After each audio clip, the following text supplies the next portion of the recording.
And it is preparing to live stream the meeting. We are.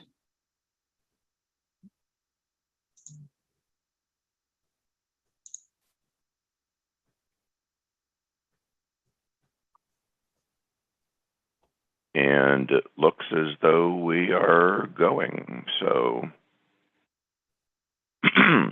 welcome, everyone. I've got some opening words, some inspirational opening words this morning from our president, Joe Biden, who it's attributed to him. So we'll see whether or not it's actually from him. But no fundamental social change occurs merely because government acts. It's because civil society, the conscience of a country, begins to rise up and demand change. So I thank all of you for being part of our civil society and helping to foment change in our country.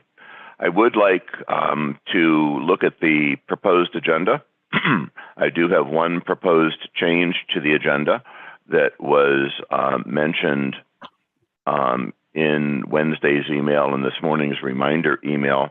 I would like the consent of the body to add the consideration of contributions to candidates after the consideration of bylaws changes. And so if I could have a motion to amend the proposed agenda for that purpose. Who was that? Charles Green, 33. Thank you, Charles. 25. Second. Yeah. And could we have a second, please? Second. Dan, you're not a voting member, but I appreciate you seconding. Yep. If we could have a different second, that would be great. I'll second as proxy. Can I vote? Yep. You, Jim, you're full-fledged standing in for Marianne McCurdy this morning. So not only can you vote, but you're even allowed to second the motion. Is there any discussion about changing the proposed agenda to adding, after the consideration of bylaws changes, the consideration of contributions to candidates?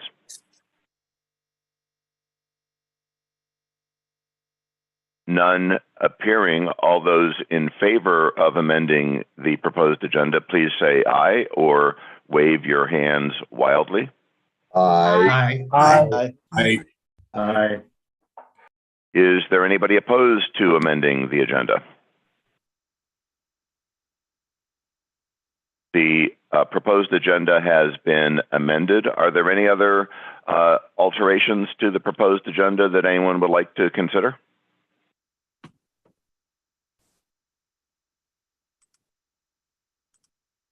None appearing. I'll entertain a motion to adopt the agenda as amended. So moved, Carmela Conroy. Thank you, Carmela. Is there a second to the motion to adopt the amended agenda? Second. Thank you, Brian. Any discussion about adopting the amended agenda? None appearing. All those in favor, please say aye and or wave your hands wildly. Aye. Aye. Any opposed? The amended agenda has been adopted. Thank you so very much. What I'd like to turn your attention to is the treasurer report, which was distributed. A version through September 23rd was distributed with the call to meeting. A version through September 30th was distributed on Wednesday, as well as again this morning. And we do have just some minor changes. We had a contribution from Andy Billig's surplus account in the amount of $1,250 come into our progressive candidates account. And I also had contributed money into the progressive candidates account on September 30th. So that if we take a look at the balance sheet, we have in the non-exempt account, which is the progressive candidates account, as of the end of September, we have $2,337.05. That money can be used on any purpose, including giving it to candidates. The candidates that we are able to give it to, they must be running as Democrats or in nonpartisan races. We could also be using the money in the non-exempt account for pay for operating expenses of the LD, but we already have a fair amount of funds in the exempt account, which is what we typically pay the bulk of our operating expenses in or from. And the reason that we have so much money there is the state party. We have $2,173.77 in the exempt account or the party building account. And that's because the state party had distributed in a prior cycle funds to local party organizations that could be used for exempt purposes. So as you're thinking about later on in the meeting about funds potentially going to candidates, we can only give money out of the non-exempt account. And that amount, the maximum amount right now that's in that account is $2,337.05. If anybody is so inclined that they might want to supplement that account as a result of today's meeting, I've put a link in the chat to the Act Blue page, where if you wanted to give $5 or $10 or $20 or more to that account, you can do that. And by the time we get to that portion of the meeting, we may have a different number that we can contribute.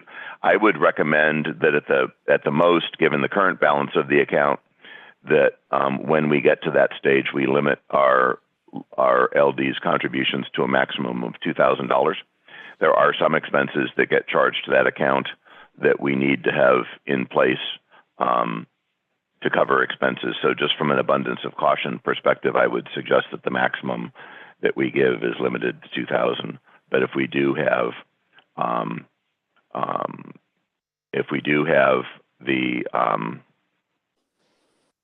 have more money coming in, we can do that. Dan, I note in the chat that your proxy was submitted. I don't have a copy of it, and so it needs to be given to us in writing. So if you could ask Jack to scan or fax, not fax, but scan or email me a copy of the signed proxy, then we can get you voting status. And our rules, unlike the county rules, do not permit texts. Okay. We actually need a copy of the signed form. And so unfortunately, I'm not able to take your proxy at this point in time. There's a link to the form at the second page of the call to meeting. So if Jack completes that and gets it to me, it can be done in the form of a picture, but we do require a signed form in the third. The executive board of the county has different rules. Unfortunately, I can't violate our rules. And Mark Carlos, to the question of what is a fax? A fax is a secure method of communication that is typically used for making sure that communications are very private. And so, for example, I have clients that fax to me their daily gross receipts so that we can put them into accounting software. And when I'm communicating with the IRS won't take emails, they want a fax. So your accountant chair has a fax machine that gets used at least once a day with clients and once about every 4 months with the IRS. So I appreciate being able to educate the younger members of our body with respect to technology that existed 40 years ago when I first became active in workplaces. Any questions about the Treasurer's report? We normally try, from a big picture perspective, we normally try to break even for a year, or in even numbered years, we are willing to operate at a deficit. And so obviously you can see in the net income portion that we currently have net income between both accounts in the amount of $1,678. And so that if we were to give away $2,000 to candidates later on in this meeting, we would operate at a deficit. As your chair and as an accountant, I don't have any problems in operating in a deficit as long as we're using the funds for good purposes. But obviously, it's the will of the body as to what we go ahead and do. So willing to open it up for questions. If you've got a question, please feel free to put it in the chat or to unmute yourself and go ahead and ask your question. David, this is Patty. Team, this is Patty Irvin. I just wondered if this might be a place we could talk about using that money for candidates that need it right now. Oh yeah, and so Patty, we've got on the agenda after the adjusted agenda after the consideration of the bylaws changes. We have a new item, consideration of contributions to candidates. And so it is my intent at that item to ask for a motion to give funds to candidates. And I know you and I had chatted. A couple of days ago, and you were going to go take a look at the PDC website and come up with some thoughts. And so I'll likely be calling on you for your thoughts when we get to that stage, so that we can be in a position of getting money out to candidates. It can be later on today if the body approves to do it, but certainly it is my intent to get money out to candidates if the body approves as soon as possible. All right, thank you. Yep. Any other questions about the treasurer's report or big picture financial stuff? Okay, could I have a motion to accept the treasurer's report, please?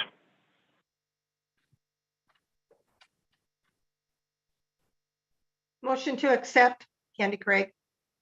I'll second. Thank you, Candy. And second from Patty and others. Any discussion? All those in favor of accepting the treasurer's report, please say aye. Aye. Aye. Aye. Or wave your hands. Aye. Any nay votes on accepting the treasurer's report? The treasurer's report has been accepted. Report from chair. We've got a lot of stuff that we've done this past year.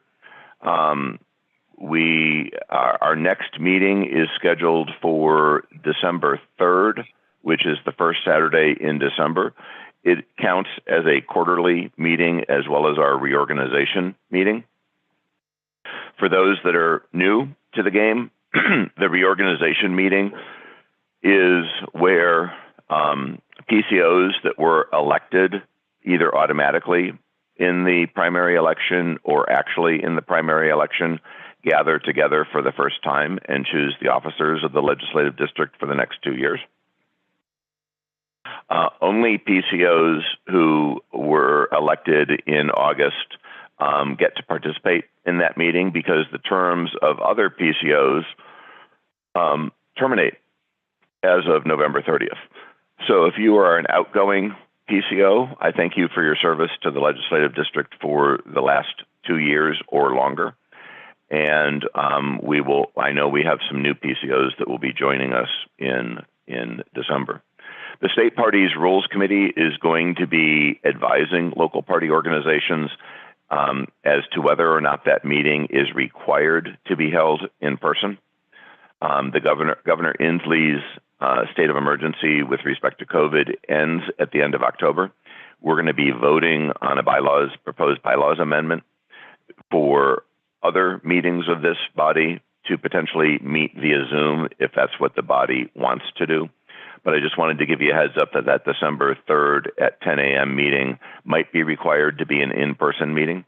And if it is required to be an in-person meeting and we still have the issue of some COVID exposure worries, we will obviously find a great room for that meeting to occur so that everyone can still be careful.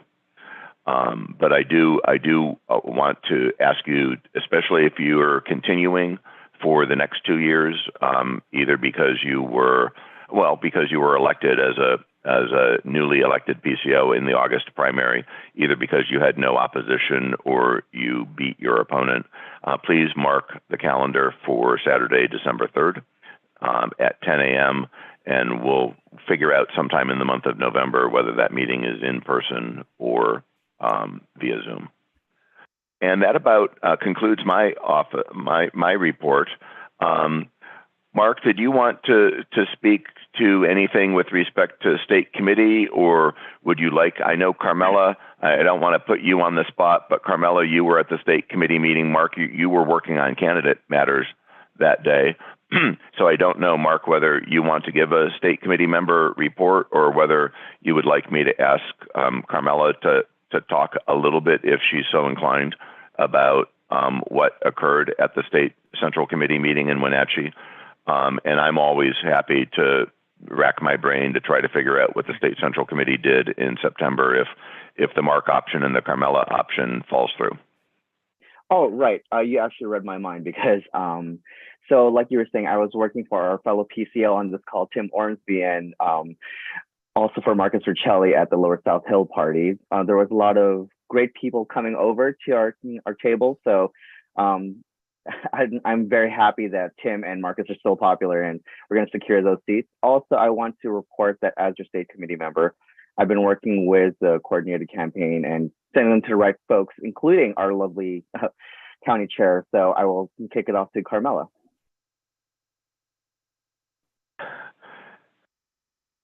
Carmela, you're on mute. Yep. And Carmela, I didn't mean to spring that on you. So if you'd rather defer to me, I'm happy to let you defer. But I do know that you were there. You did a great job of networking with the other county chairs at that meeting and met a whole boatload of folks. And so if you have any comments or sharing that you'd like to do with respect to that meeting, I'd like to give you the opportunity to do so. But also thank you, Mr. Chair, for holding my proxy during that meeting. Yeah. Thank you, Mark. And just very briefly, everything that we've done this year has been a matter of first impression for me because I'm new to the job. But it was very useful to meet the other county chairs and also to have a chance to talk with Tina, who's sort of congratulated us on the direction of the county party. And she contributed some, we got a check from the Washington State Dems that we'll be able to use in our local campaigns. And we'll be doing that in this coming week before the 21-day rule kicks in next Tuesday. Tuesday the 18th. But David, any more details on the state committee meeting, I would defer to you on that. Okay. And I just admitted someone interestingly named iPhone. And so iPhone, if you'd like to stay in the meeting, I need to have you identify yourself so that I can rename you, or I'm going to boot you in about 20 seconds. So sorry, iPhone, David Green, it's John Lemus. I apologize for being late. John, no problem. Thank you, John. I will go ahead and rename you, and that way you don't get booted. So thank you for joining us, John.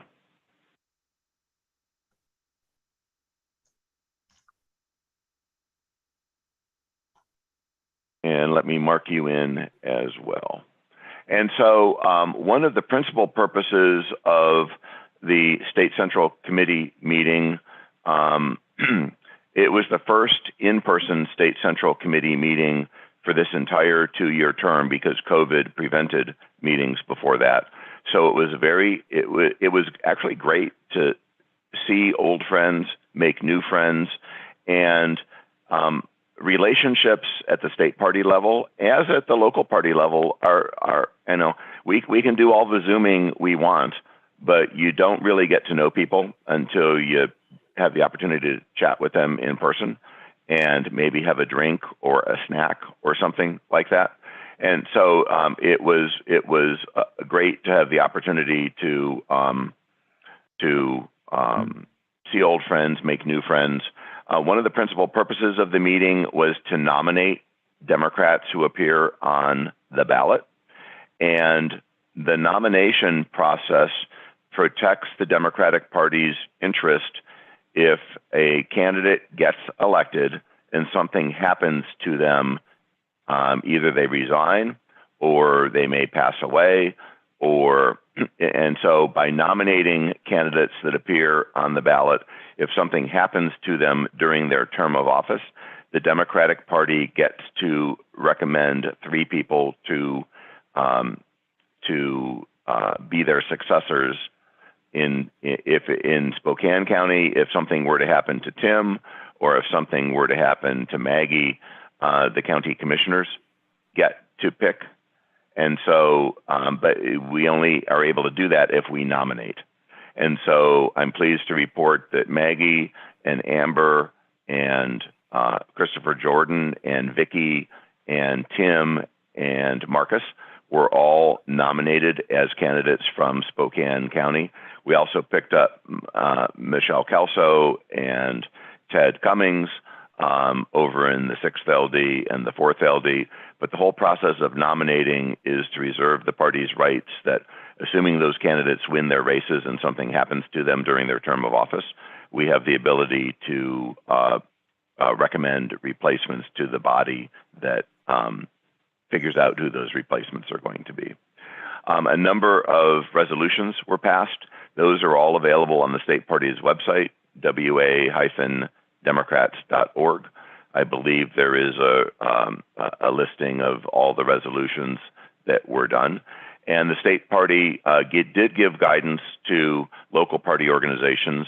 And one of the guidance points that was issued was that local party organizations do have the ability to amend their bylaws for when the governor's COVID state of emergency ends as of October 31st, so that if we wish to meet virtually for most of our meetings or some of our meetings, we have the ability to amend the bylaws to do that. And that's why this meeting got shifted from September to the 1st of October to today, because the state party's guidance came out too late on that issue, and I desperately wanted to give this body the opportunity to amend its bylaws should it so choose, so that we could meet virtually after October 30th, if that's the will of the body. And so that's the chair's report, and or the rest of the state committee report. Steve Kirby, do you wish to? So Mark Carlos, you put in a question: was Natasha Hill formally nominated? The answer is no, and the reason is because the House of Representatives has its own rules, and if a member of Congress dies or resigns in office, federal rules require that a special election occur, and there's no opportunity to fill a vacancy by appointment. So Patty Murray operates under different rules. She was formally nominated, but the House of Representatives has its own rules. And so it's a very arcane point, but a very great question. And so, no, she was not a nominee of the Democratic Party, because if something were to happen to Natasha after she's elected, the Congress requires that a special election be held. The governor gets to determine when the special election is held, but we don't have the ability to pick a replacement as the member of the party. So thank you for that question. Steve Kirby, I'm going to call on you as the county party's e-board representative to see if you might have any comments for the body. Sure. I mean, I guess I'll just echo that. I think Carmela's been doing a great job of sort of focusing on the candidates. We've got a big fundraiser October 12th. It's sort of a good of the order, but we've been putting a lot of effort. It's been a last minute kind of activity. And most of our efforts besides that have been on the volunteer side, which has been good. And obviously we're always on the fundraising, needing more. We're also trying to standardize some of the policies. There's been a lot of turnover over the past couple of years, and I think we're headed in the right direction there. So I think that's it. Okay. Any questions for Steve Kirby on what's going on at the county level? Or if Steve's unable to answer your question, one of the benefits of having a PCO who happens to be the county chair is you also have the ability to direct your questions to the county chair if you've got any questions about anything going on at the county level.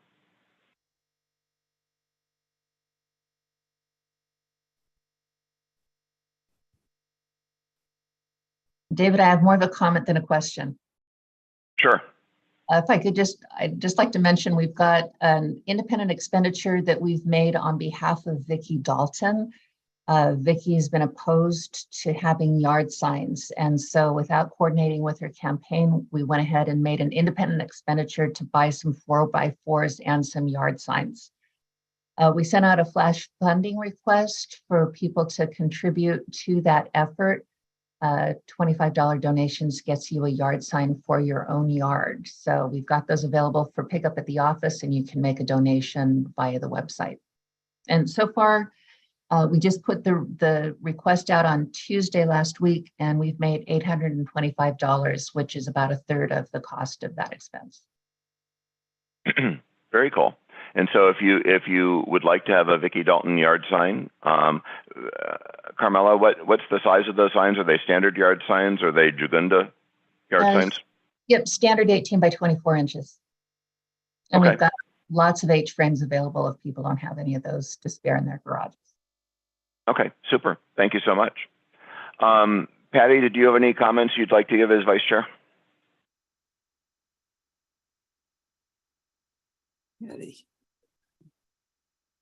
Hello, Patty. Sorry, I was muted. No report. Okay.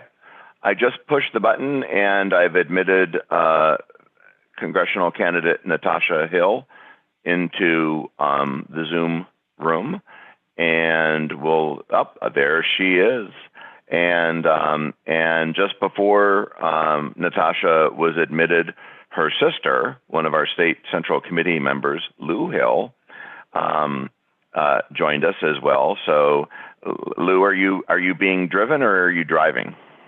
I'm being driven. Oh, that's very nice. And so Natasha has requested our endorsement. We deferred consideration of endorsements in the congressional race till after the primary.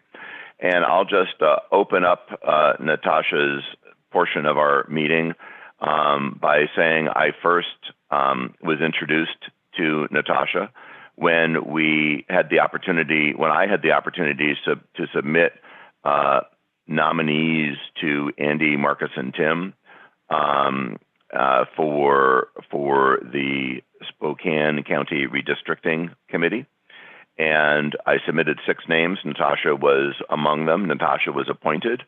And I am just thrilled to death that the Spokane County Redistricting Committee not only unanimously agreed on the 5 commissioner districts, which I was terrified there was going to be deadlock and it was going to have to go to this dysfunctional state redistricting commission.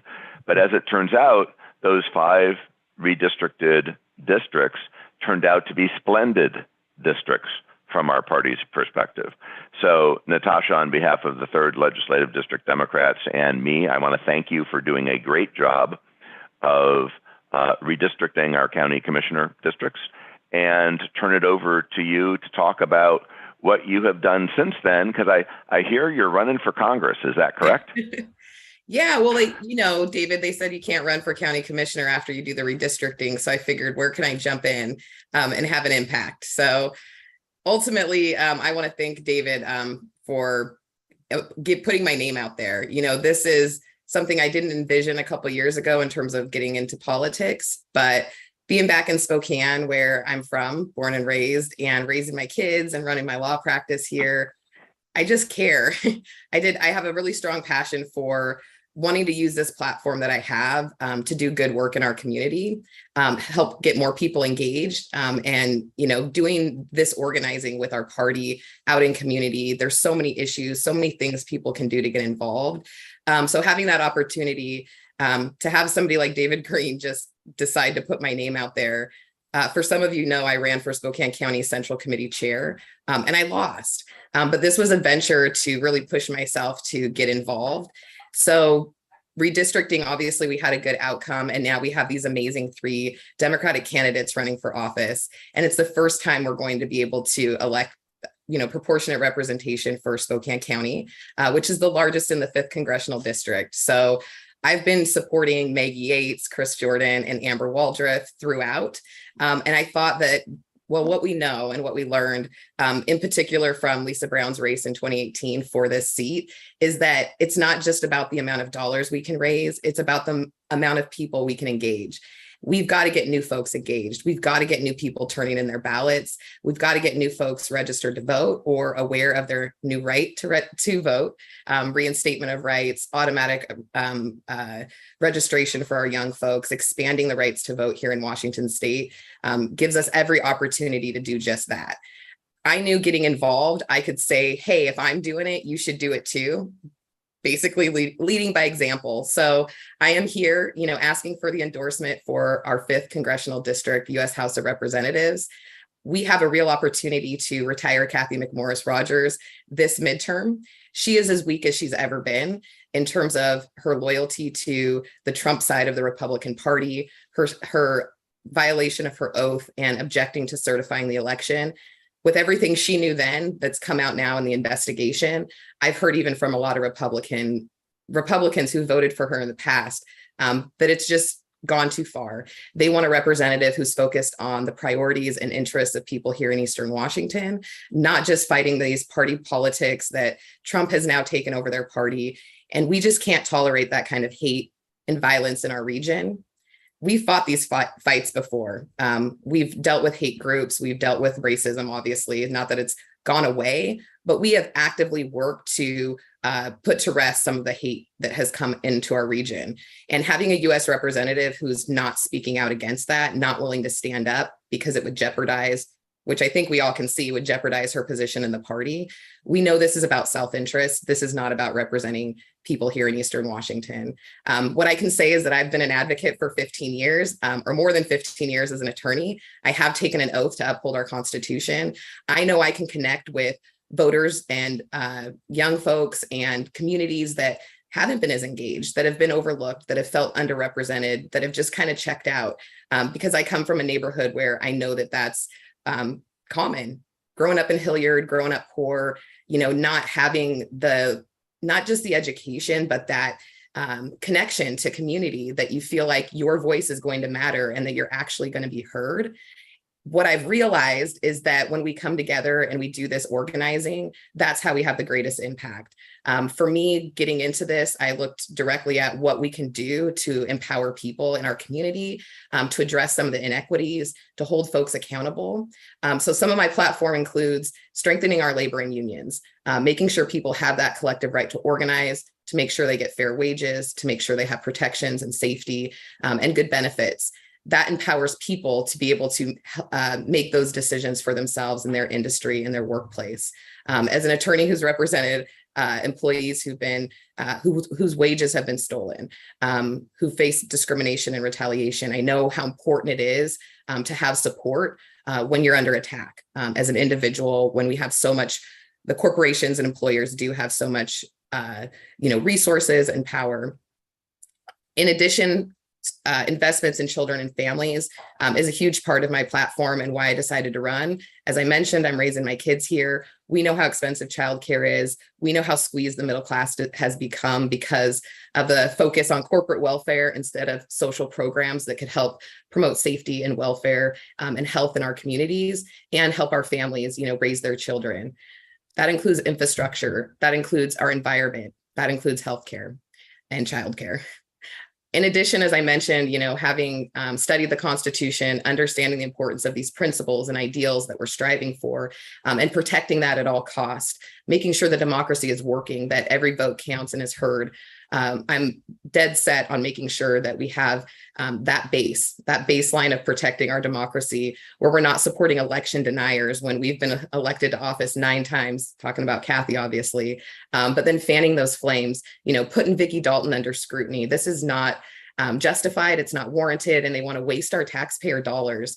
So there's a cost to that, a huge cost to that. And so this is me saying I'm stepping up in this community because I care. I want to see the change that we deserve and that we need now. And it's just time to work together and really build bridges across this district. We've seen people, I've been across this county, all 12 districts, and it's been great. I've taken my children. We've gotten a ton of support. I know this work is foundational, meaning as a race that does this every 2 years, even when we win, We do this every 2 years. So these are just opportunities to continue to build and grow a really strong grassroots Democratic Party here in Eastern Washington. So with that, I want to ask for your support, for your endorsement. We definitely need more volunteers. We need more financial contributions to get our commercial on the air and keep it on the air through Election Day, November 8th. But we're working with our state party to promote some get out the vote events, to make sure that we're really doing the work that has to be done, which is getting people and ballots, people to the polls and ballots turned in. And with that, I know that we can win this race. Thank you so much, Natasha. Do any of the PCOs have questions that they would like to ask Natasha?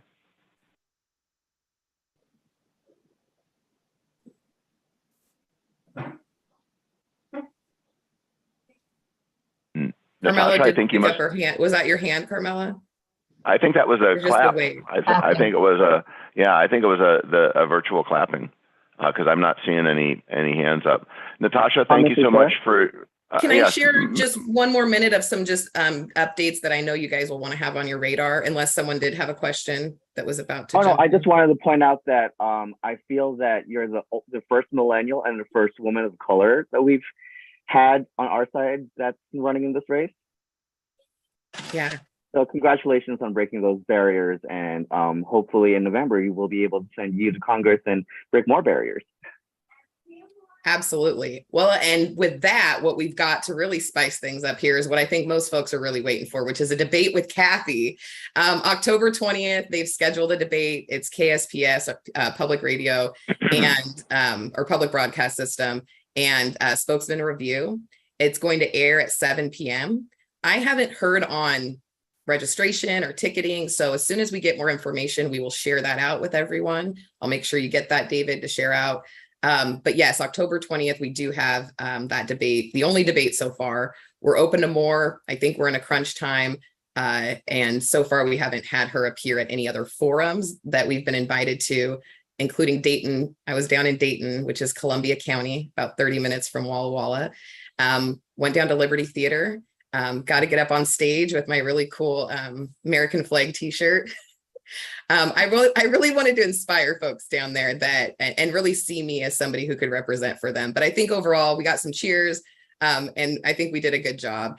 And so some other things coming up, we do have a fundraiser with Bob Ferguson. Attorney General Bob Ferguson's coming out October 19th with us to do some fundraising. We'll be at Patsy Clark Mansion. We really want to use our platform, obviously, the best we can. We're organizing a Halloween party with the kiddos at Wishing Tree Bookstore on October 29th, which is a Sunday. So check out our website, Natasha Hill for Congress. You can check out all of our events. We have a town hall today in Hilliard. We have a fundraiser today at the Bad Seed that Nagmana Shirazi is hosting for us. So again, we're just doing as much as we can to turn up voter engagement, so we can win this November. And we know this is an up and down ballot issue. We want to make sure all of our Democrats get elected. So I really appreciate your time today, your consideration, and don't forget to sign up to volunteer and vote. You guys have a great rest of your weekend. Thanks so much. And Natasha, I'm going to put you back in the waiting room, and you can get on with the rest of your day, and we'll have Jenny Zappone up. Rick, did you have a question? I do. Natasha, how would I go about getting a forfeit sign from you? Oh, at our offices, and I am happy to put our office address in the chat for you. It's kind of a cute little, it's 3 East 6th Avenue Street, which is on the corner of 6th and Division. And we do have signs that you can come pick up. 11 to 6, we're open Monday through Friday. Great. Thank you. All right. Take care. David, I have a question, thank you. Natasha. I have a question, Natasha. The labor rally is this month. I want to know, are you coming to the labor rally so we can see you? I will be at the labor rally. I know I wanted to keep rattling off more dates, but I didn't know how much time I had. That's actually why Bob Ferguson is in town, because he'll be there as well. Sharika Carter and April Sims are going to be over, the Washington State Labor Council president, vice president. And so we're really excited. So yes, we will be there as well. Okay, perfect. I just wanted to make sure. Thank you. Super. Thanks so much, Natasha. John I'm going to put you back in the. okay, go ahead.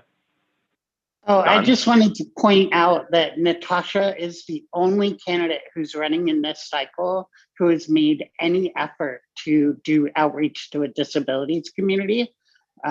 Really excited to be working with her campaign on a disability town hall.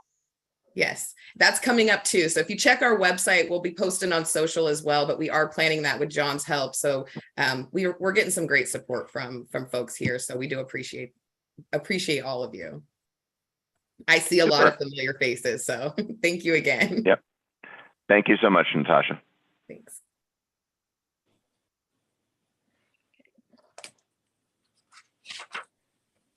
And I'm going to admit Jenny Zappone to the waiting room now, or from the waiting room. And Jenny is joining us. Jenny, thank you for being so patient in the waiting room. She's connecting to audio.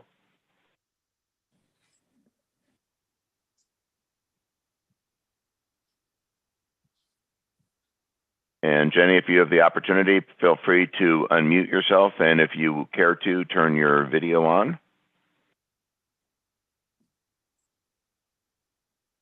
And Jenny, you and I don't know each other that well. I'm David Green, chair of the third, and I'm going to ask one of your campaign supporters, one of our precinct committee officers, Dan Lambert, to talk a little bit about you and why he's supporting you, and he's going to introduce you. So Dan, if you could take it away for a minute or two. Dan, I say a minute or two because you and I know each other for a long period of time, and you could spend the entire rest of the afternoon talking about Jenny. But I'd like to ask you to be brief as you introduce her. Thank you so much. Thank you, Dave. Can you hear me? Okay. Say back. Yep. All right. Yeah. Yes, Dan Lambert here, newly elected precinct committee officer. I'm privileged to introduce Jenny Zappone. I've been working on political campaigns for 5 decades, and I've seen a lot of great candidates, and I've seen Jenny work very, very hard at all her events, and they are just wonderful. Her family is been a significant help on the campaign, and to watch her interact with constituents, whether it's from Rockford, all over the county, is quite amazing. She gives them all the time that they need, asks them questions, and there's always great dialogue with Jenny whenever you want to speak with her. We've been registering a lot of people to vote, which is also a part of Jenny's campaign. And I think that she's going to be a great judge. And I say this because I see the person that she is, and it is absolutely, she's gifted.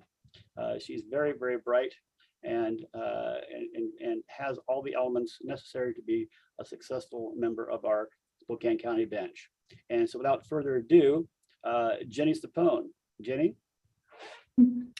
Thank you. And thank you for having me speak today. I really appreciate the opportunity to obtain your endorsement. So I am Jenny Zappone, and I'm running for District Court, position 3. My opponent, his name is Eric Doyama. A little bit about me. I was born and raised in Spokane. This is my home. This is where my husband and I have decided to raise our 3 boys ages 8, 5, and 2. Those children have definitely helped me in my ability to have conflict resolution skills, for sure. For the last decade plus, I've been working in public service in Spokane as a deputy prosecuting attorney, working to advocate for victims of crime, for community safety, and ultimately justice. In that time, I've worked with children, I've worked in our behavioral health unit, and I've worked prosecuting the most violent offenders this community faces. Currently, I am the supervisor of our general felony unit here at the prosecutor's office, as well as the victim advocate unit. So I supervise approximately 20 people. I have, in this campaign, I've gotten a lot of bipartisan support, and I believe that is because I have shown in my career as a prosecutor my ability to be fair to consider all sides and consider community safety and even the defendant and what the defendant is going through. So that is why I think I have a lot of defense support as well. I will bring my judicial philosophy will be a commitment to neutrality and commitment to always listening and working hard to give each case that it deserves the time and attention, because every case is affecting everybody's lives, the attorneys, the defendant, the victim. We have small claims court as well, and I do have civil experience prior to becoming a prosecutor.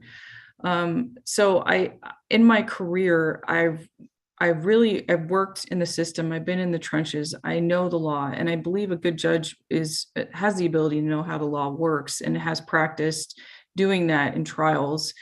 And so in district court, I think I'm running for district court, which is going to be the misdemeanors. So it's the lower level offenses. And I believe this is probably one of the most important areas that we can be a judge in, because you are the face of the judicial system to a majority of the people in your community. Hopefully they don't move on to felonies. And so you are what they see. These go from traffic infractions to driving under the influence to fourth degree assaults. So you really want that judicial officer to be fair, to show that that they're not biased and that they're actually going to listen to every case, whether it is the traffic infraction all the way up to the domestic violence docket. So you really have to make sure that every case matters and it matters to our community. And I do believe that district court is one of the most important places because it is our front porch. It's where hopefully we can stop people from moving up to our felony level offenses. And because of my experiences working with the juveniles who've graduated onto the felonies, and I've worked with the behavioral health unit where I've seen behavioral health turn into drug addiction and crime. I've seen it all, and I've seen how it's worked and how it's affected our community. So I do believe that sets me apart from my opponent in how I can best serve our community. I really, in my plan going forward, should I be elected, is to really try to make sure that we get that domestic violence therapeutic court in district court. I know that it's a project that they're working on right now. I do believe judges are community leaders in that we have and should be coordinating services for victims and defendants.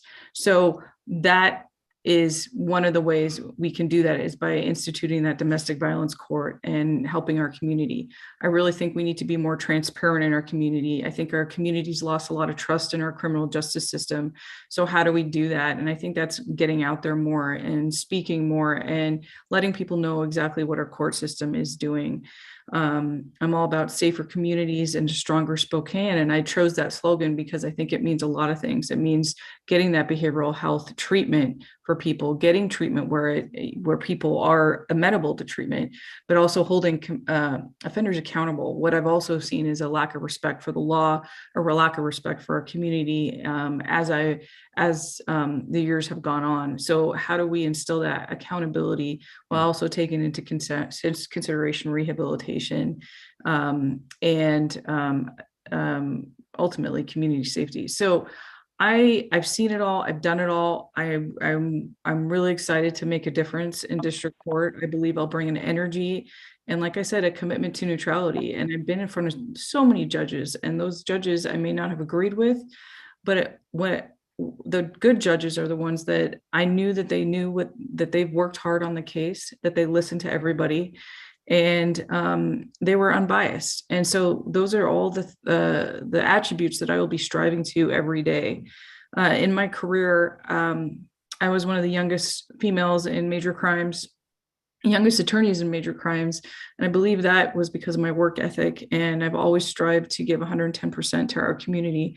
And should I be elected, I will do that and continue to do that for Spokane. Thank you for your time. And it would mean a lot to me to have your endorsement. Thank you. Thank you, Jenny. Jenny mentioned that she's running a bipartisan campaign. What that means is she's been endorsed by the county Republican Party. She's been endorsed by the Spokane County Young Democrats. She's now requesting the endorsement of the 3rd Legislative District Democrats to help us establish on her website and in her communications the bipartisan bona fides of her campaign. So just to put that into context, we only endorse by request. And so Dan Lambert helped facilitate a request from Jenny for our endorsement. There were no other candidates requesting endorsement for this meeting. I will open it up for questions, but do want to caution Jenny's race is a nonpartisan race. And as a result of it being a judicial race, she is limited as to what she can say in response to questions. And so you can say, Jenny, what are you going to do about X, Y, and Z? If the rules with respect to judicial candidates prohibit her from saying what she's going to do is X, Y, and Z, she will let us know that. You should not hold that against her. It just means that she's not allowed to talk about some aspects of what she would do if she's elected. And that's different from somebody running for Congress. It's different from somebody running for county commissioner. It's because judicial candidates, I'm going to say, are held to a higher standard.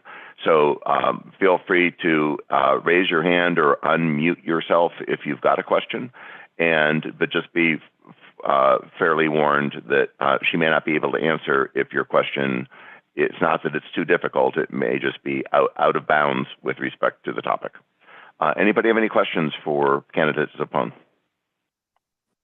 Mr. Chair, I would just like, as the co-chair of the Spokane County Young Democrats, to say that we were proud to endorse Jenny because she's such a hard worker. She's always, her and Dan are always at all these different events, and you can see them working all hours. It's rare for a candidate to do that.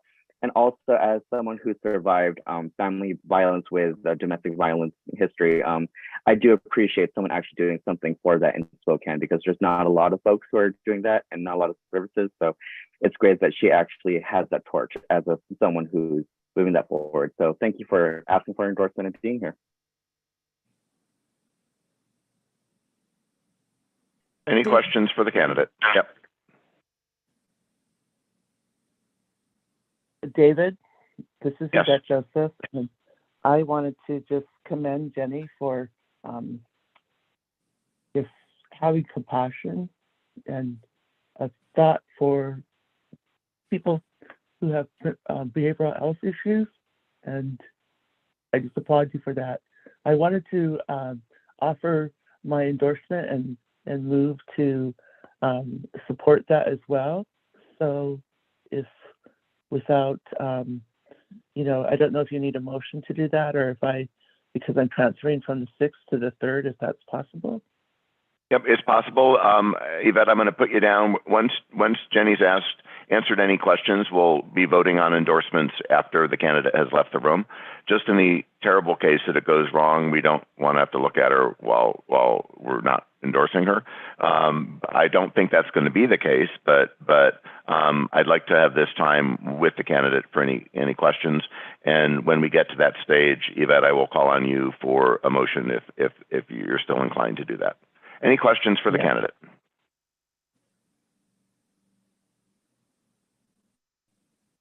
Jenny, did you have any final words before we boot you back into the waiting room? No, I just want to thank you so much. This campaign has been a really big learning experience. I don't know what I'd do without Dan's help in doing this, but it has re-energized my commitment to our community, and I'm 100% going to be working every day to make our community better. So thank you.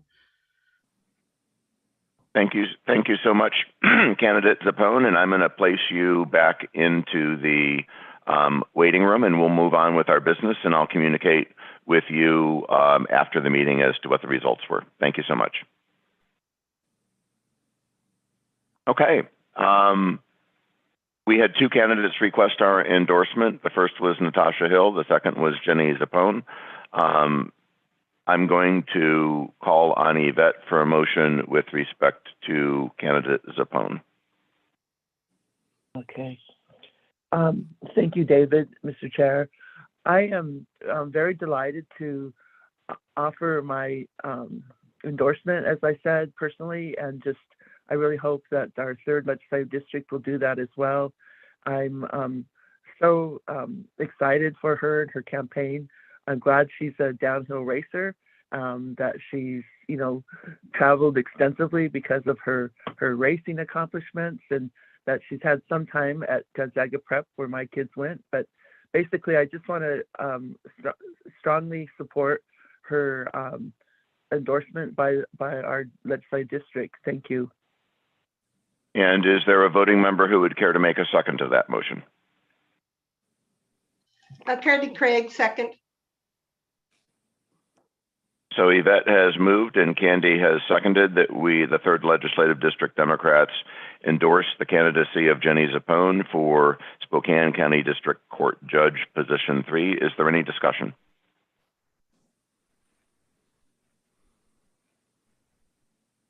No discussion appearing. All those in favor signify by saying aye and or wildly waving your hands.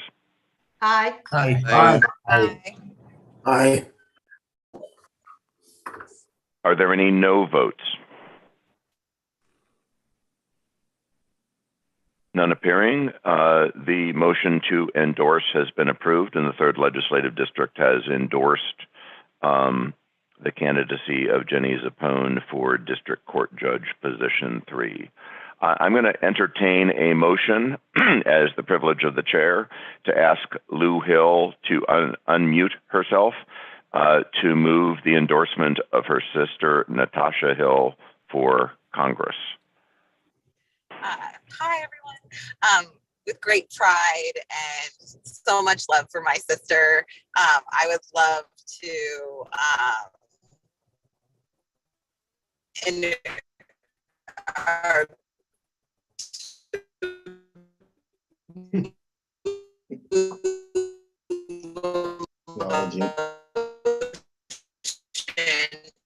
to endorse Natasha Hill by the 3rd position of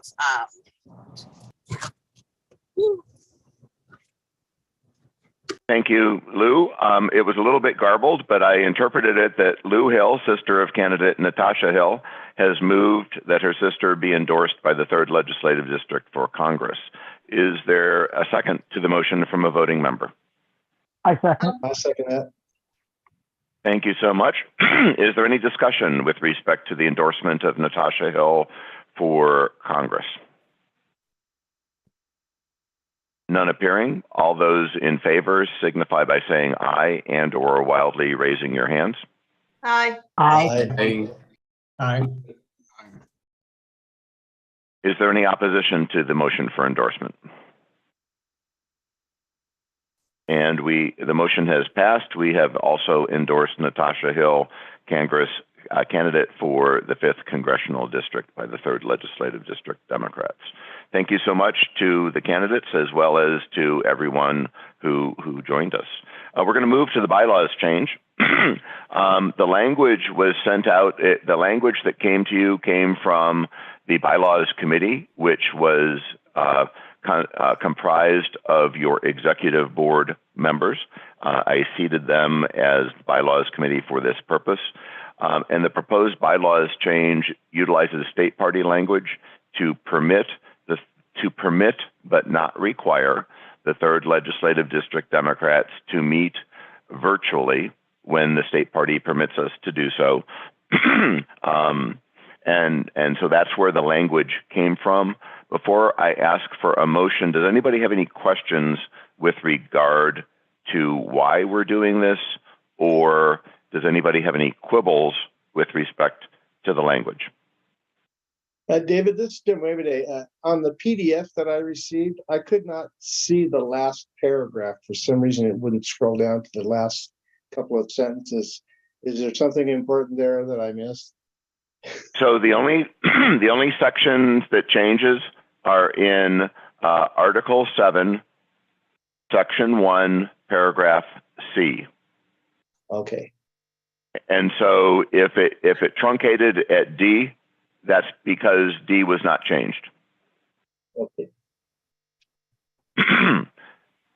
Any other questions? So okay, the chair will go ahead. Tom, was that you? Yeah. I just wanted a quick clarification. So it says may conduct its meetings wholly by electronic or remote access means. In the future, are we going to continue to have an option for a mixed in-person electronic, or?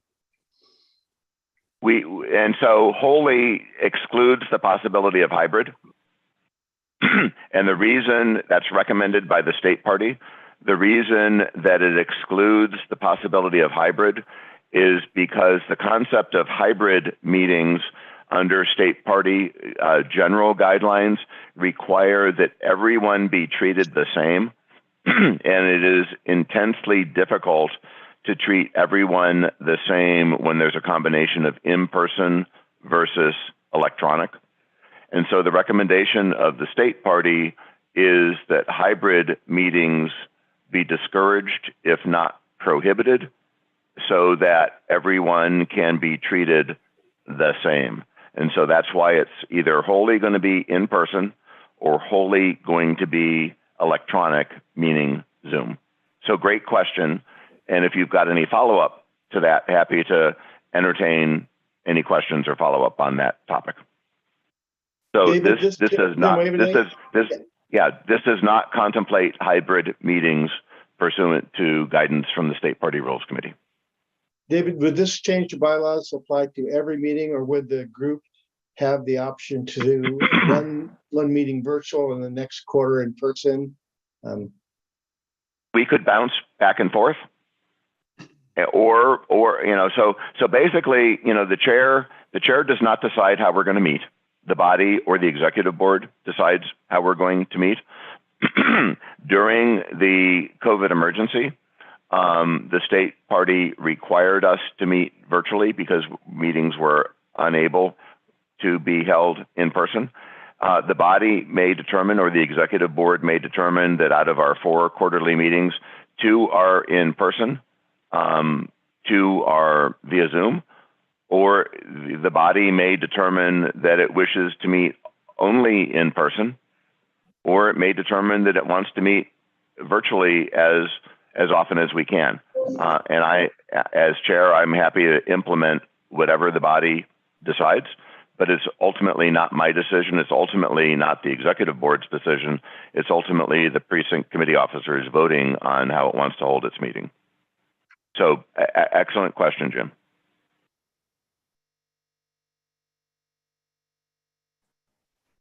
Any other questions about, yeah, Rick, go ahead.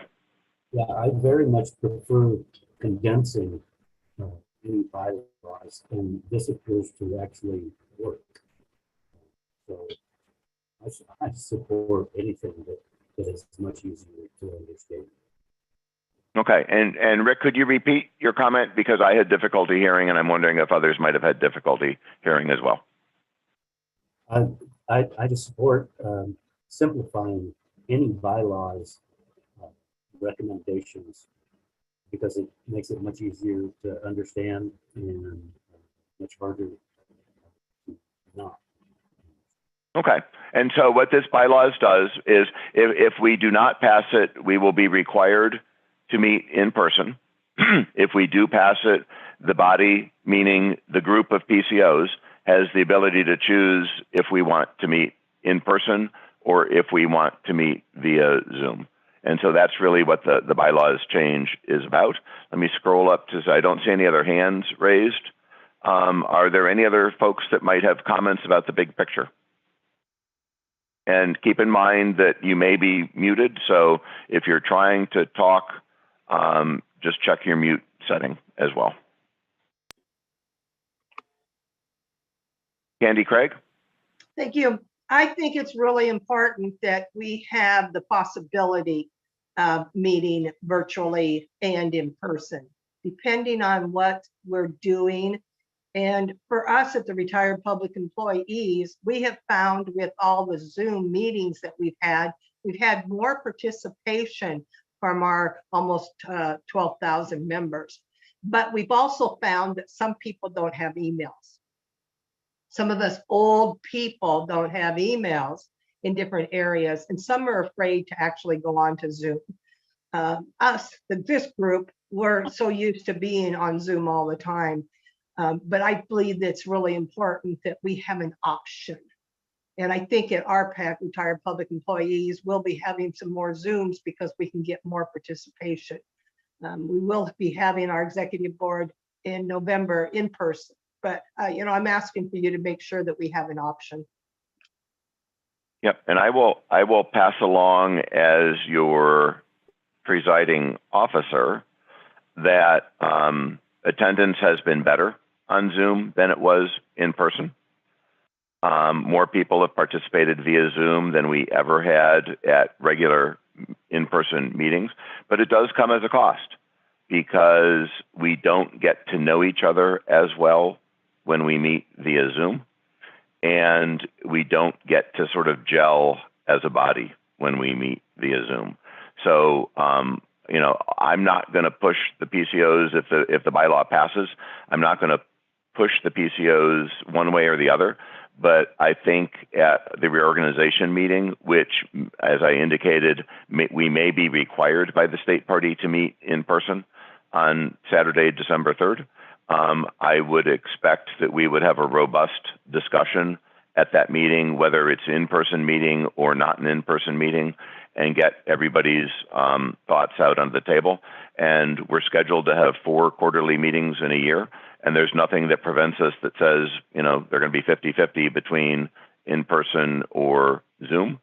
It's just that there will be absolutely no possibility whatsoever of any hybrid meetings based on recommendations from the state party. Any other questions or comments?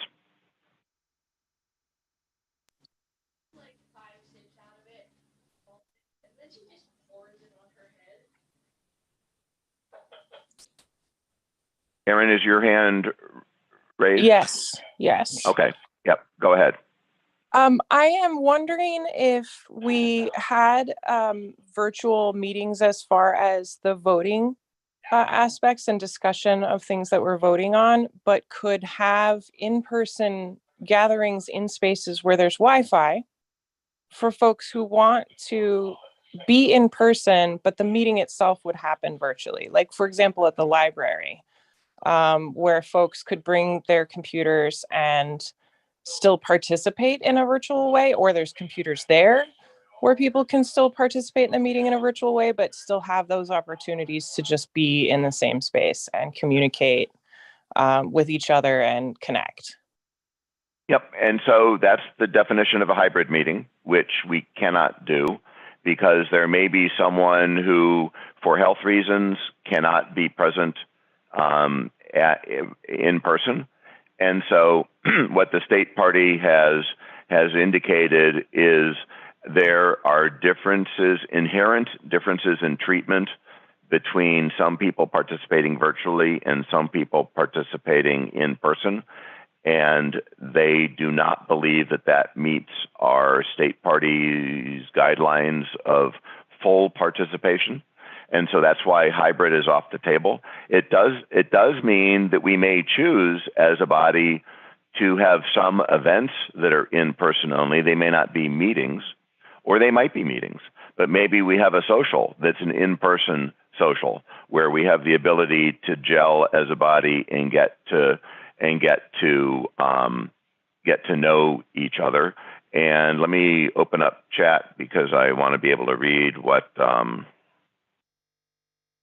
you could have. Yes, we could have an in-person option for, let's say, coffee together after a virtual meeting. Yes, that's possible. We just can't transact. Transaction of business has to be either done 100% in person or 100% virtually.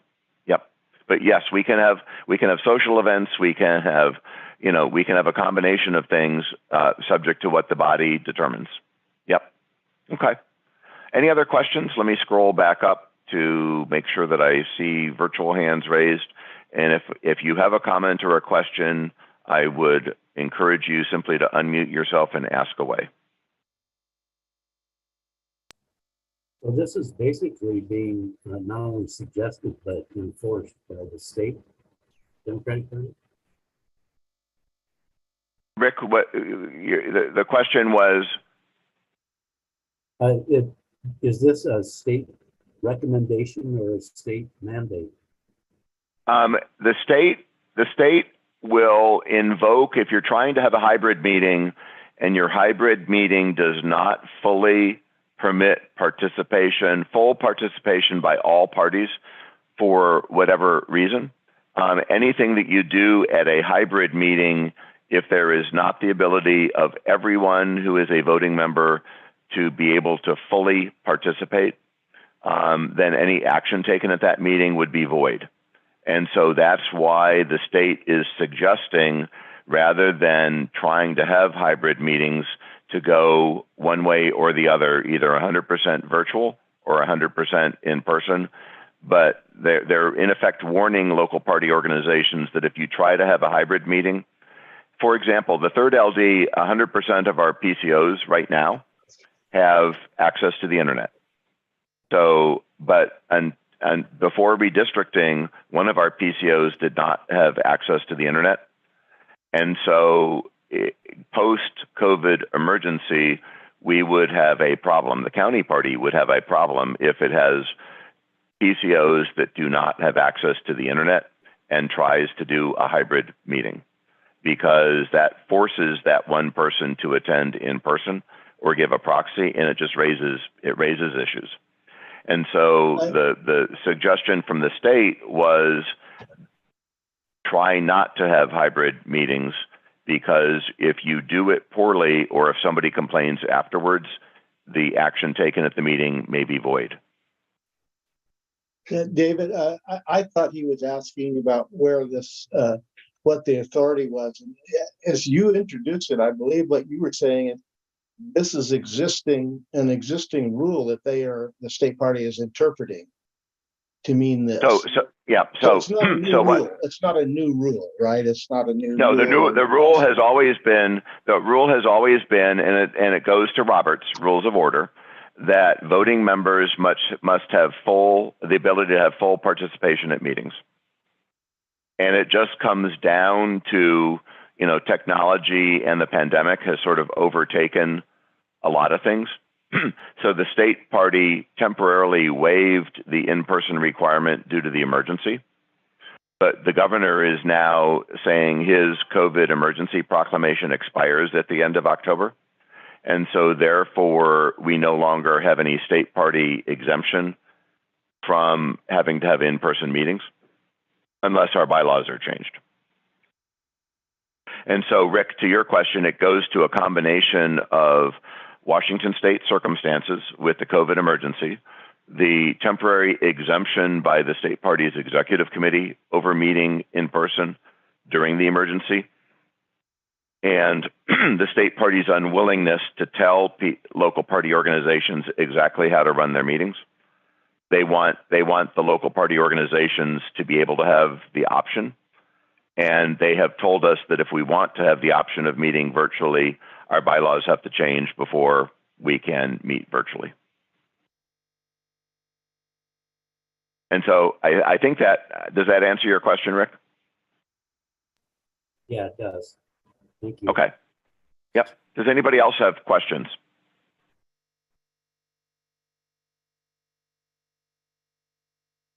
None appearing.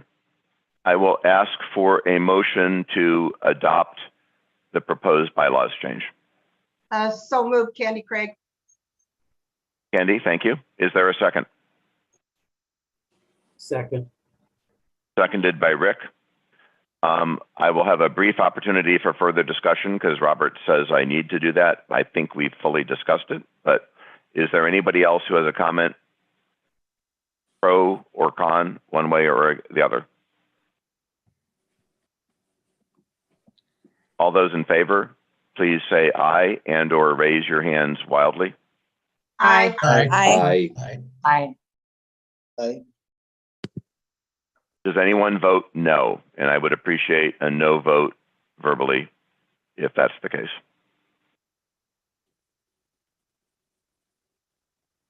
Aaron, you are able to vote. Did you vote yes, Aaron?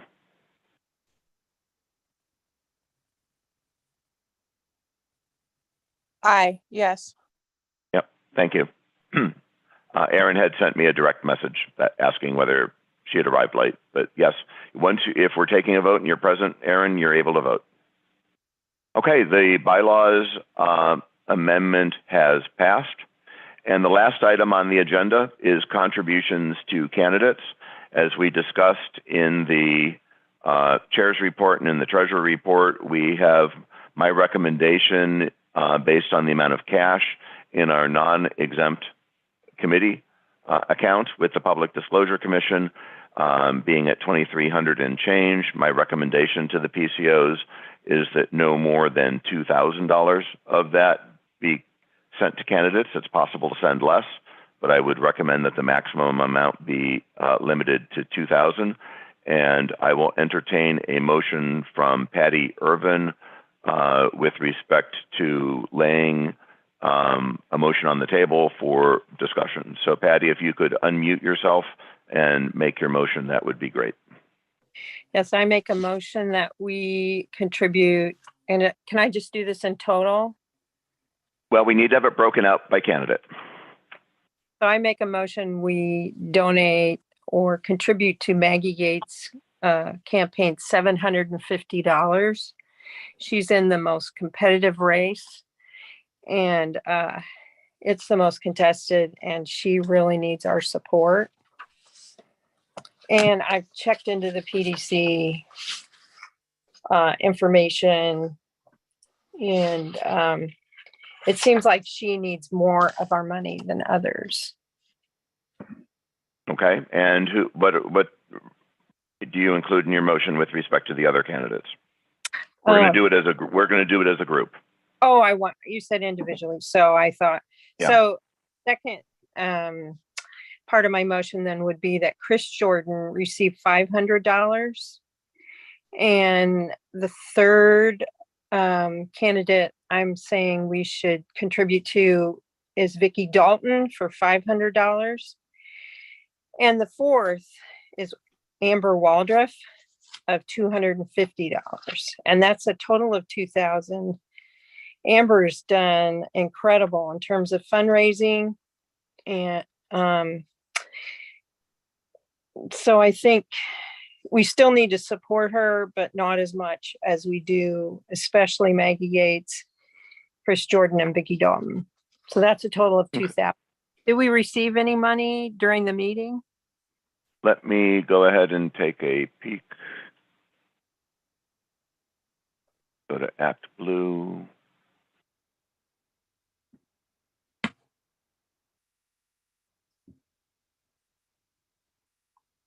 And it looks as though we have raised a total of $27 today, which is not going to significantly impact our balance. And I'm going to put the thermometer back in there just in case. And I do have a chat message from Mary to everyone that she seconds the motion. So let's open it up for discussion. So it has been moved and seconded that the 3rd Legislative District contribute $2,000 to 4 candidates as follows. Maggie Yates, Commissioner District 5, $750. Chris Jordan, Commissioner District 1, $500. Vicki Dalton, Spokane County Auditor, $500. And Amber Waldruff, Commissioner District 2, $250. Is there any discussion with respect to the motion?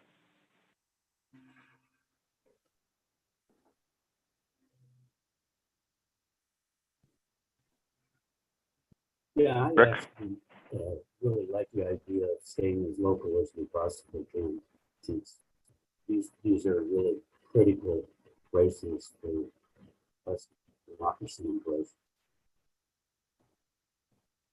Thank you, Rick. And Carmela? Thank you, David. I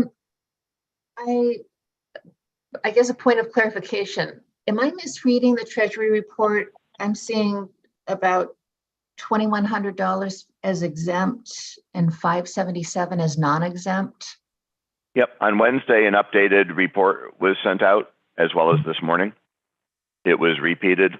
So for those that are looking at the Treasurer report as of September 23rd, subsequent to the issuance of that report, we had a contribution come in from Andy Billig's surplus account to the 3rd Legislative District Democrats, and I had made a personal contribution to the 3rd Legislative District Democrats non-exempt account.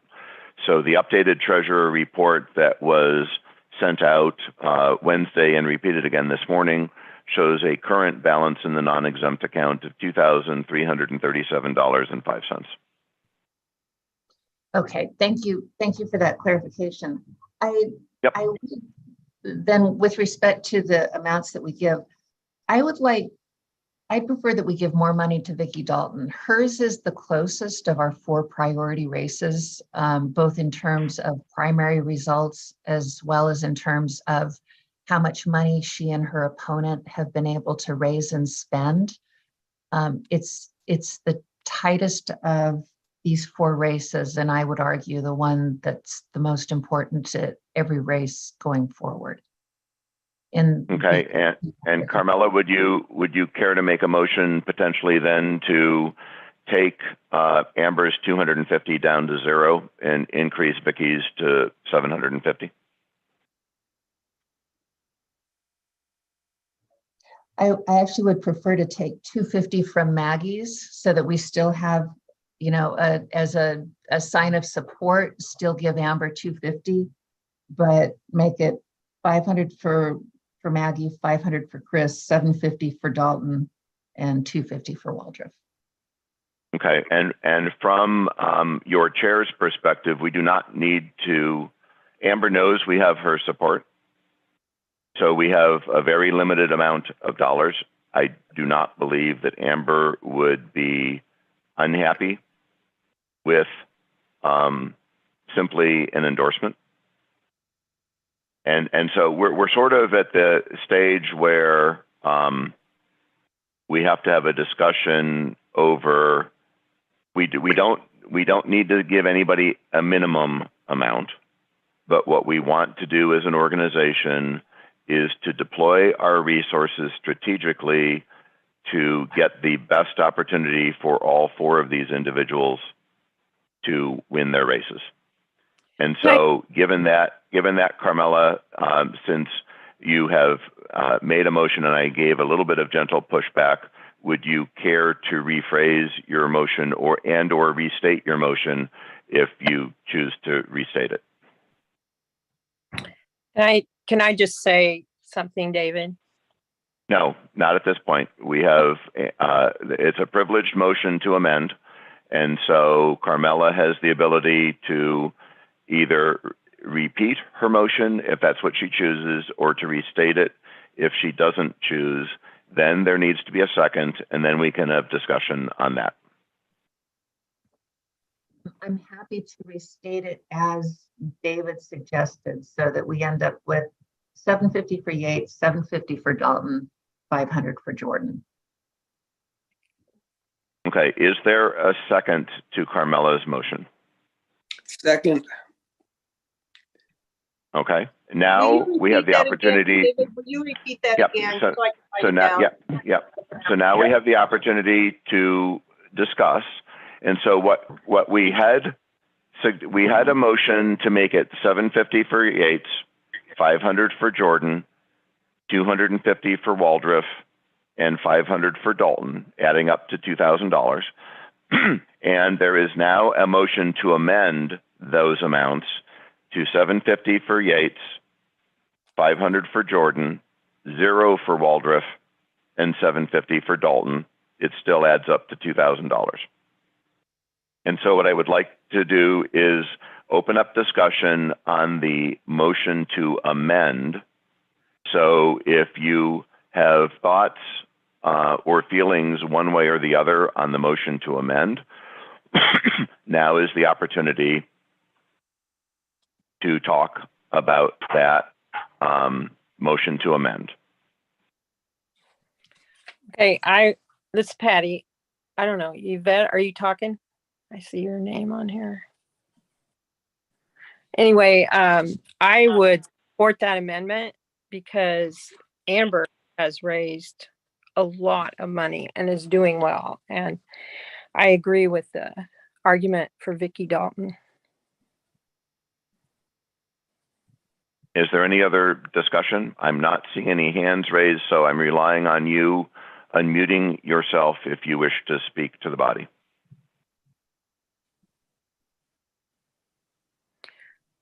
Mark Carlos had a question about, are we not allowed to give to Natasha because she's in a federal race? Yep, and so the recommendation from the state party is because local party organizations, if they give more than $1,000 to federal candidates in a calendar year, have to register with the Federal Elections Commission as a committee. And having served as a federal treasurer, I was the treasurer for the 2016 PCOTUS for Congress campaign. I can assure you that the filings with the FEC make the PDC filings look easy. That the recommendation from the state party is that most congressional candidates are never going to raise any substantial amount of funds from local party organizations. So the recommendation from the state party is that local candidates do not give money to federal candidates. Local party organizations do not give money to federal candidates. So that's why we are allowed to, but it's a slippery slope, and it's much easier if we don't. We have a much more robust opportunity to influence local races with relatively small amounts of money than we do congressional campaigns. So thank you for the question, Mark. Any other questions with respect to the motion to amend?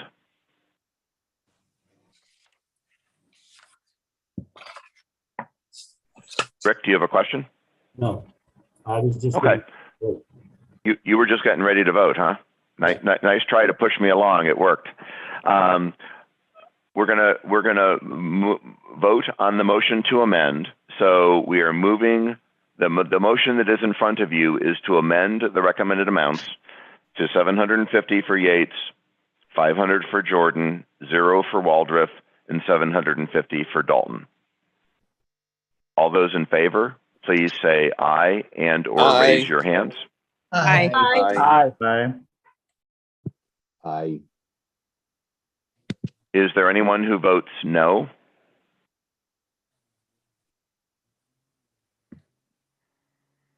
And your chair is abstaining. The motion has passed. And so now without objection, we're going to vote on the actual move to contribute motion. So it has been moved and seconded that the amounts be $750 for Yates, $500 for Chris Jordan, $500 for Jordan, $750 for Dalton. $0, not because they don't love her, but because she's doing well and is well funded. And so all those in favor, please say aye or raise your hands. Aye. Aye. Aye. Are there any no votes? And there is one abstention, which is your chair. And let the record reflect that Mark Carlos, who is not a voting member of the body, also did not vote on any of those motions. Okay, that concludes our normal business. Just a reminder that the next meeting of the organization will be the reorganization meeting on December 3rd at 10 o'clock. New PCOs only elected PCOs will be joining us for that meeting. I thank you if you are a non-returning PCO for your service to the legislative district. And at this point in time, I'm going to open up the floor to good of the order. This is where you can talk about good things that's going on in your life, in a candidate's life, things that you believe the body needs to be aware of. And Steve Mumm, was that you waving your hand in goodbye, or was it waving your hand to get called on for good of the order? We called on for good of the order and just wanted to put Excellent. in a great report, encouragement to Maggie Yates' campaign. Had the pleasure of participating in or attending the Pints and Politics put on by the Spokesman Review, and some great debates. And there's nothing like seeing some of these people speak at length to understand how important it is that we elect Democratic candidates. Maggie did an outstanding job. She is so articulate, intelligent, experienced, and her opponent is just a grumpy old man. And anyway, so she's doing an outstanding job. I apologize for popping it in several times, but I put in the link to volunteer to Maggie's campaign, or excuse me, to participate as a volunteer. So please check into that. She's running a great campaign. That's a critical race, obviously. Changing the composition of that newly created 5 commission board is important. So thank you for listening about that. Also, please go to her Facebook page and like it. She's got great numbers there, and we're getting closer to pushing her to 1,000 likes. So appreciate you listening. Thank you. Thank you so much. Anyone else for good of the order? Just want to make Carmela? a note that our former treasurer, Michaela Kelso, is having a canvas, even though it's not 3rd District. It would be great to have us show up and help support her on the 16th, starting at 4411 West Wellesley. I believe that's at, it's scribbled in here at 10:30. And thank you, Jim. She's running very hard, and I guess she did an absolutely outstanding job at the climate change forum that was at Gonzaga with candidates the other day. I think it was Tuesday. And it was very well done, and it was posted to YouTube by the Climate Change Center at Gonzaga. So if you want to go check that out, you can hear Michaela basically killing it on climate change. Thank you so much, Jim. We're going to go to Carmela and then Mark Carlos, and then I'll open it up for anyone who would like to just unmute themselves. So Carmela and then Mark. Just want to let everybody know, jumping ahead a little bit, on November 8th, election night, we'll be having a party for all Democrats and progressives and their supporters at Riverside Place, which is the old Masonic Temple. The owners of the building have given us a great rate. We're going to have room for about 1,700 of our closest friends because we'll have the auditorium as well as the ballroom. We'll be posting on our website that tickets will be available for a minimum donation of $5.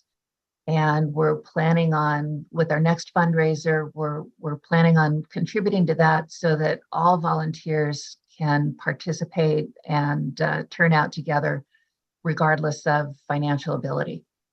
So please put that in your calendars. It should be a great event. Thank you. Mark, your hand was raised. Do you still have a good of the order, Mark? Oh, yes. It's another thing to put in your calendar. Natasha was talking about all the great events she's doing. She's actually in plans to do a rally because apparently the coordinated campaign is not working with the county commissioners or Vicki Dalton because for some odd reason, like, you know, they can't touch local races. But Natasha's planning a Natasha and Friends event when Senator Patty Murray is here. So hopefully the senator can make it, but if not, we're going to have a large Democratic rally. So mark your calendar for that. They're still in talks of what time it is, but I just wanted to shout out our congressional candidate that she's uniting our party, and it's about damn time. What's the date for that? I believe it was October 20th. That's it's when she's debating Tiffany Smiley. So it was supposed to be for that date, but again, they're planning it. So pencil it in for now. I do know it's gonna. They're trying to get the pavilion for it, so it's gonna be a fun rally at least. Rick. Yeah, I just have a suggestion. Hopefully someone will put forward this whole cost of living, inflation, comparable value that we do year to year. I think that it makes more sense that it would be a year than the current year. And I think there would be a better understanding. Also, I was kind of hoping that at some point the National Democratic policy and ads would have something to do with international inflationary concerns, because those were the same as everybody else. It just, I don't know, it's just something that I think that we need to think about doing. Thank you, Rick. Anyone else? I am able to report we raised another $27, so up to $54. Today I put the contribution link again in the thermometer link in the chat. Your executive board, if we have a flood of contributions coming in the next week or so, your executive board has the authority under our bylaws to also make contributions. I do not, but your executive board does. And so if we end up with too much money in the account before the end of the general election, we'll get rid of the too much money in accordance with executive board approval. So just as a heads up, the link is still open and valid. Any other comments or questions before we adjourn?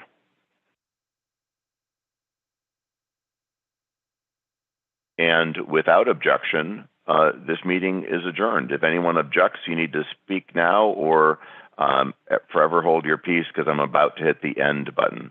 Thanks so much, everybody. Thanks for joining us. Bye-bye.